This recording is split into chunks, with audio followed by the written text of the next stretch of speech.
but deliver us.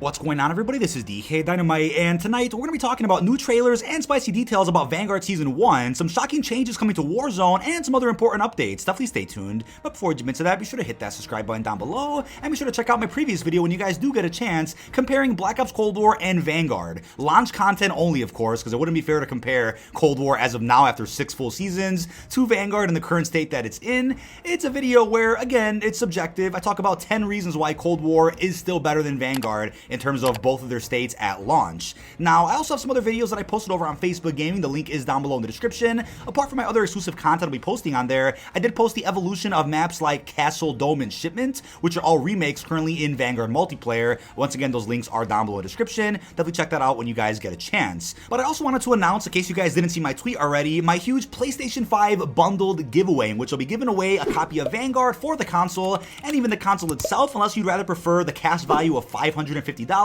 One or the other, make your choice, but the information about the giveaway itself is a pinned comment down below. Just make sure you confirm your entry by clicking on the link and following all my social medias. A winner will then be picked on December the 29th, so you have plenty of time to enter. And again, it's completely random, there's no bias in it, it's a completely fair giveaway run by Vast, and more information about them, like I said, is down below. But if you saw the tweet already and already entered, good luck to you guys out there who do need that PlayStation 5. The scalpers definitely took just about all of them during Black Friday this year, so I definitely feel your pain on that one. But also, with that being said, we have Modern Warfare's update 1.47, which has appeared in the PlayStation database as reported by PlayStation side. He does a great job every time a new update for Call of Duty does appear on PlayStation, and he's referring to it as a big update, which will change the icon and background of the application itself, which seemingly does confirm Caldera and Warzone will be played through the Modern Warfare application, not a standalone application like previously rumored, and they're not going to be detaching Warzone from Modern Warfare and attaching it to the Vanguard client, unfortunately. I know a lot of us out there have speculated about it, and other rumors have suggested it, but in all honesty, I don't think we're going to see Warzone detached from Modern Warfare 1 until Modern Warfare 2 comes out next year, or not even next year, less than a year from now, within the next Call of Duty from Infinity Ward. So we'll see how that works. There's been no mention of a next-gen update to the application, enhancing it for PS5, or an FOV slider on the app either, which is a bit unfortunate, and considering Vanguard has FOV slider on console, I think Caldera should have it too, but maybe we'll get that at some point in a future season. The Ricochet Anticheat update does also go live starting on December the 8th for PC, specifically for Warzone on the PC, not for Vanguard multiplayer just yet. I'm sure that'll change and be updated, I think, later in Season 1, as previously mentioned. But with that being said, we also have a new trailer, which beautifully shows us a new look at Caldera, the new Warzone Pacific update, and the map looks amazing, right? These points of interest look like just an honest breath of fresh air, no pun intended, in comparison to Verdansk and how a bit dull some of those locations were in Modern Warfare and even with the Cold War integration. But as a reminder, Vanguard owners could play Caldera 24 hours early, beginning on December the 8th. If you don't own Vanguard, then everybody else can play it for free starting on the 9th. It was confirmed by AshWise on Twitter that you have to at least play a couple of games of Vanguard to actually be marked down as a Vanguard owner. You can't just buy the game and then boot up Caldera. You have to actually play a full game of Vanguard before that can be registered on your COD account. Then you can play Caldera a bit early. Hopefully that makes sense. But it was confirmed that the map does take place on December 8th, 1944. So that's, of course, before the Vanguard campaign, which is a bit confusing. So I'm hoping that the intro cinematic cutscene for Season 1 kind of solidifies what the canon is for this map. It was also a bit confusing when we got this Cold War Season 6 follow-up where Mason, Woods, and Hudson come across the Butcher, and it looks like he's going to be narrating the story of Caldera to these characters, but it's a bit weird how that ties into the Vanguard campaign and exactly what role Butcher played in those events. I mean, the canon is a bit wonky right now for Vanguard altogether, so let's see how they end up explaining it at some point soon. But over on Caldera, you are able to play Vanguard Royale, which features dog fighting, new vehicles, and only Vanguard-specific content like the weapons and mechanics, whereas in regular Battle Royale, you'll be able to use all your Modern Warfare and Cold War content along with your Vanguard weapons, so that'll be a mode that probably returns every single year with a new Warzone integration, where yeah, you'll have the one mode exclusive to just that game's content, whereas an extra mode that you can use all your old content with as well. So I'm curious if at any point in the future they'll end up abandoning all the old content altogether. I'm sure that's not going to be the case since people paid good money for their bundles in Modern Warfare and Cold War, so I'm sure you'll always be able to use a lot of that in Warzone at some point in the future. But in terms of Caldera itself, the full map layout is as follows. We got a nice look at the minimap itself, as well as all the points of interest. So we have Arsenal, Docks, Runway, Ruins, Mines, Peak, Beachhead, Village, Lagoons, Airfield, Fields, Subpen, Power Plant, Capital, and even Resort. Modern Warzone did a great job with kind of compiling all the points of interest and regions. So there's 15 regions total, as I just mentioned, but there will be 216 points of interest individually inside of these 15 regions, if that makes sense, which is by far much more than Verdansk had. And new images did surface of what looks like Shipment being featured in the Caldera Warzone map, but it looks like it's the Modern Warfare version of Shipment, not the new Vanguard version for multiplayer. Now, I already compared all versions of Shipment, or the most recent ones I should say, with World War II, Modern Warfare, and Vanguard in the video I posted on Facebook, but as I mentioned in that video, I'm like, wait a second, the Shipment in World War II 2017 was a pretty close one-to-one of the original, and it played well. The Modern Warfare version introduced a bunch of new systems and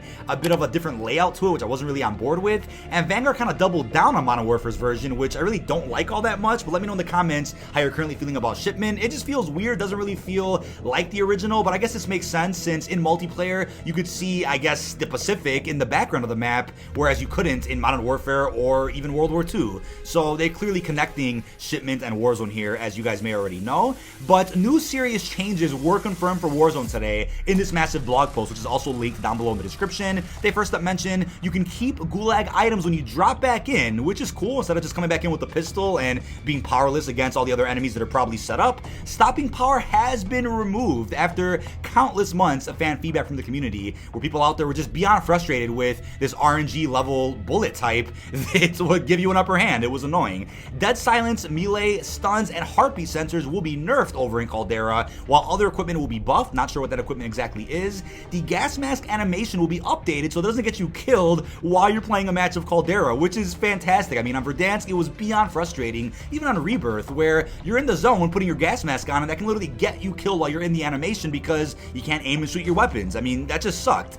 They also mentioned new contracts are on the way, such as a supply drop contract and the big game bounty contract. Public events like Restock and Resurgence from Rebirth are also coming to Caldera at some point in Season 1. But here's a crazy one, right? They had to go ahead and confirm exactly how swimming is going to work in Caldera, and here's what they said, right? There just won't be swimming altogether, but there will be shallow water you can walk in on the map. To me, that's a bit silly considering this is an island. I mean, this is a massive new map, and the fact that you can swim just makes me think, I mean, what on earth is going on here, considering Fireteam in Cold War multiplayer allowed you to swim from day one, and I know Fireteam and Warzone aren't the same, but you can kind of tell, as I mentioned in yesterday's video, Fireteam borrowed a lot of what was in Warzone, and to me, it just ironed everything out and polished it a whole lot better. And the fact that you can't even swim in this map is crazy. I mean, on Rebirth, it was already frustrating. You're on an island as well, and you're like, wait a second, why can't we swim? But I'll give that a pass. But Caldera, come on. I mean, maybe when Modern Warfare 2 comes out next year, and it maybe detaches Warzone from the Modern Warfare 1 client,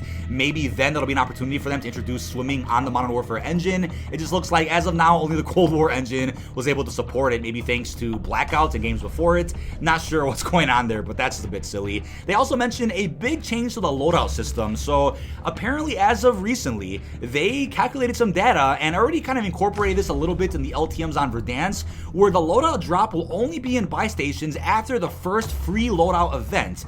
This is currently something that we see in Operation Flashback within Warzone, and I do like that, considering I have a hot take, which is that I'm not really a fan of loadouts in Warzone. I know it kind of makes Warzone stand out compared to other Battle Royales, but it just feels like a big game of TDM where everybody out there is using broken metas that their favorite YouTubers told them to use. Doesn't really feel like Battle Royale, not even relying on ground loot or surviving around the environment. You're just worried about, you know, stacking up some money, buying your loadout, and then camping in a window the rest of the game with a broken weapon. That's really what Warzone has felt like for quite a while, so I'm happy about this, but I think if there's enough community outcry about it, they'll probably revert back to the original system. However, everything I've seen today online suggests that only major content creators are worried about this or aren't a fan of it, whereas a lot of casuals or even just regular players are like, okay, this is a cool change. I'm on board with it. Again, call me a shill, call me a casual if you want, but look, I'm a sweat. I've been playing Call of Duty since COD 4 multiplayer, online at least. I've been playing, even COD before that, but with this change, I think it's a great change. People out there who might have liked Black Blackout or like a traditional style Battle Royale in comparison to Verdansk. I can also predict that what they might do is keep that new loadout system in maybe the Vanguard Royale mode, but then in traditional Battle Royale with your Modern Warfare and Cold War weapons, they might bring that loadout system back to what it was in previous Warzone. Now, they also mentioned some big changes to Rebirth Island, so if you don't own Vanguard on December the 8th, you'll only have access to Rebirth that day, not Verdansk, but once Caldera goes live for everybody for free on the 9th, that is the day when Rebirth Island will be going away, but not permanently. It'll be returning as confirmed later in Season 1 with some changes, and those changes weren't specified, but I'm just gonna guess right now, maybe they'll bring Rebirth back 2 weeks or 3 after the launch of Season 1, before Season 1 Reloaded, maybe even during the Reloaded update, you never know. And when they do bring it back, it may end up having a World War II-like reskin on the map. I think that'll be fantastic to kind of get a glimpse of Rebirth Island and what it was like during the Second World War. That can also help tie in the canon of the Black Ops and Vanguard universes. I'm game for that, but they also mentioned that with Caldera, you'll be able to play Vanguard Plunder, Vanguard Resurgence, and other festive surprises, which I'm sure will also be featured in Rebirth at some point later in Season 1. Looking forward to that. So I'm sure the festive surprises will be dealing with Christmas, and yeah, that'll be, you know, later in Season 1, maybe closer to Reloaded, you never know. But also, in case you guys missed this, COD Partners did address these data mines that became public a couple of days ago, and these data mines do include the following kill streaks, which should be returning to Vanguard multiplayer at some point: the Ball Turret Gunner from World War II 2017, and even the Air Patrol from Call of Duty Cold War.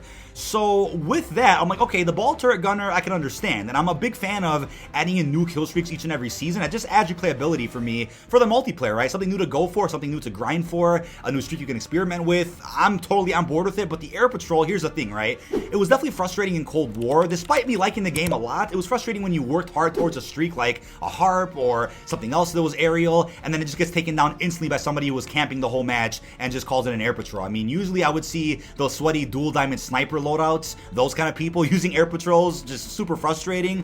But to bring that back in Vanguard, I don't think that's the right play. But I guess you could say if they introduce us to the Ball Turret Gunner again, the Air Patrol is kind of a counter to that, so I could see why they'd bring those in at the same time, unless they're each being saved for individual updates in separate seasons. You never know, but I figured I'd bring that up just in case you guys were interested. Those are rumored kill streaks, which may not ever release, but are currently rumored in the game's files of Vanguard. Could just be leftover code from previous games, but you never know. Now, also, more info on Season 1 was confirmed to be coming soon, probably later this week, or maybe even early next week, right before the season does drop. You know, I'm expecting a roadmap and even a full gameplay trailer to drop maybe by the end of this week, or at the very latest, maybe next Monday. They did confirm 2 new maps are coming at the start of Season 1 for Vanguard multiplayer, while another one will be coming during Season 1 Reloaded. One of these maps, however, is confirmed to include a Pacific-inspired take on a fan favorite. Now, here's things get a bit interesting. So, the Gaming Scooper Modern Warfare 2 Ghost did confirm not too long ago that apparently Terminal is on deck for Vanguard as a different type of remake for the map. And with that, I'm like, okay, that's cool. They're bringing in a map from Modern Warfare 2, and I guess they can get away with it since it was in Modern Warfare 3, which Sledgehammer co-developed. But that's kind of a map that I would assume would be a pre-order bonus for Modern Warfare 2022 next year. But maybe they'll bring it back twice. I don't know. It's such an interesting choice for a Vanguard remake. But we have the other gaming scooper, the Ghost of Hope, who is claiming that rumor isn't true and is saying that a map like Jungle makes more sense. And yeah, I could see that happening. I could see them definitely borrowing some Treyarch maps during Vanguard's DLC season. They did it already with maps like Castle and Dome, so wouldn't shock me to see Jungle again. But I mean, we saw Jungle how many times already? I'm down for a new map that we haven't seen too much, or even a map that was in World War II 2017 that deserves a proper remaster or a Pacific-inspired remake. That's just what I'm thinking. But I'm sure we'll get the more concrete answer on how that's going to work in some upcoming information, another blog post coming out soon, and I'll keep you guys posted, of course. But when it comes to zombies, real quickly, we do have a bit of a compilation of upcoming zombies updates, which were posted online already. And right now it's being said that 2 new weapons are coming to zombies in Season 1. It's unclear what those weapons are exactly. Are they wonder weapons? Are they exclusive to zombies? Or are they weapons like what, the Riot Shield or a rocket launcher, which you can't even use in zombies just yet?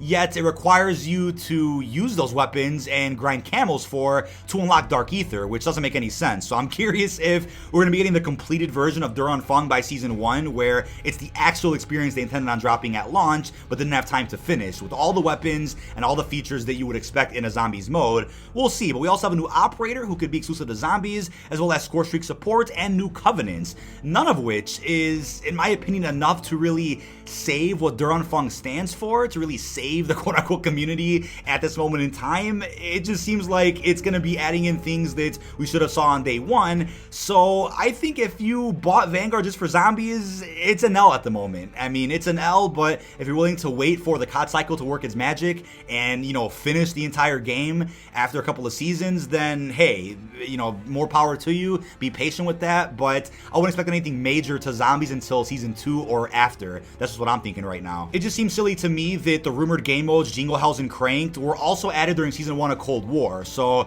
are they just reverting to a copy paste because they ran out of time for this game and that's all they can really have time to make for season 1 of Vanguard Zombies? I'm just not sure. But we also have the rumored objectives like Assault and Domination, Red Star opening up more, a map like Desert Siege coming out. I mean, who knows when those updates are going to be, but I'd hope all of that is going to be season 1, so they really irons out Duran Fung for what it is, and season 1 Reloaded could bring us the main quest, hopefully, in the map itself, to really, you know, round things up and get us prepared for any other future DLC maps, if any are releasing at all. But last and definitely not least, we have a great list that was also put together by Doug over at Modern Warzone, kind of compiling information that really wasn't addressed today about Warzone Season 1. So as he wrote, you know, a new leaderboard and stat reset for Pacific. Will it archive your old Verdansk stats? That's unclear. FOV slider for console, next gen or current gen. Again, that's a big one. Next gen console update, went over that earlier. It still says the PS4 client when you look at Modern Warfare on PlayStation. That's silly. Launch application staying at Modern Warfare or going to Vanguard?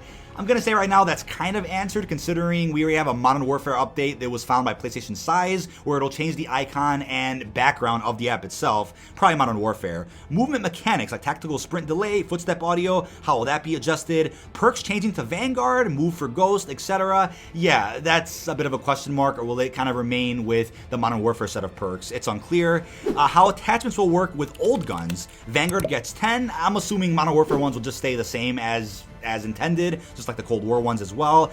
Buy station offerings like streaks, etc. Will those be changed? When will Rebirth Island return after its day 1 playlist are removed? I'd say probably before season 1 Reloaded, but that's just a guess. We also have, can you preview finishers in game? Because you can't preview Cold War finishers in Warzone, but you can in Cold War, obviously, which is silly. What exactly is the nerf to dead silence and heartbeat sensors, stuns, etc.? I'm sure the patch notes will be dropped over the next few days. What about Warzone ranked? Player count remaining at 150, season 1 Gulag layouts, and can players climb rocks? Some funny questions there, which again I have Doug linked down below in the description. Shout out to him for staying up to date with everything going on over in Caldera. Now that is about it. This has been dkdynamite. Leave all your thoughts down below in the comment section. What are your thoughts on the new trailers, download updates, spicy details about Vanguard Season 1? How are you feeling about the other shocking changes coming to Warzone altogether? And what are you feeling about zombies right now? Are you still underwhelmed? Have you gave up on the game already? And yeah, let me know what you're thinking down below. Really hope you've enjoyed, and peace out, everybody.